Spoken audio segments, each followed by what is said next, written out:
Last week, we showed you what may possibly be the most horrifying dashcam video I'd ever seen.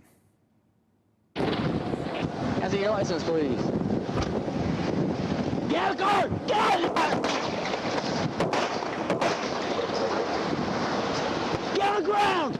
Get on the ground! I just got my license. You think you're my license? I grabbed my license right there. That's my license right there. Put your hands behind your back. Put your hands behind your back. Put your hands behind your back. Put your hands behind your back. Put your hands behind your back.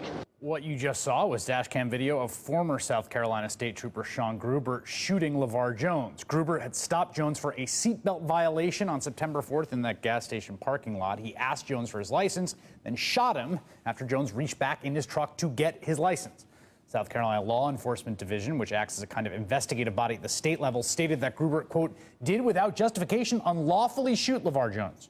Groubert, who has been fired, was arrested and charged with assault and battery of a high and aggravated nature, a felony which carries a maximum of 20 years in prison.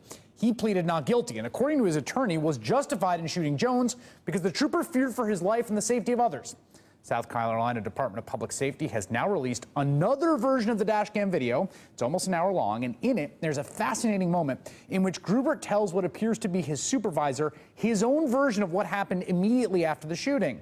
And the account seems to be in stark contrast to what was actually recorded by the dashcam. Take a listen.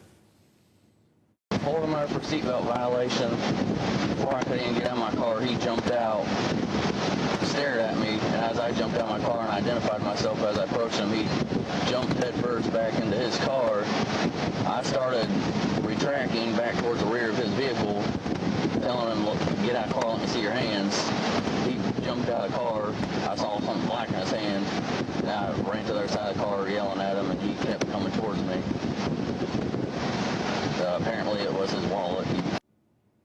Now, that is not, well, what appears to happen, at least in some important details in that tape. And hearing it made me think about a police shooting here in New York City in 1999 when 4 officers approached Amadou Diallo on the stoop of his building and fired 41 shots, striking him 19 times. The officers, were white, said they had thought he had a gun, and that gun turned out to be Amadou Diallo's wallet. Those officers were acquitted of all charges a year later.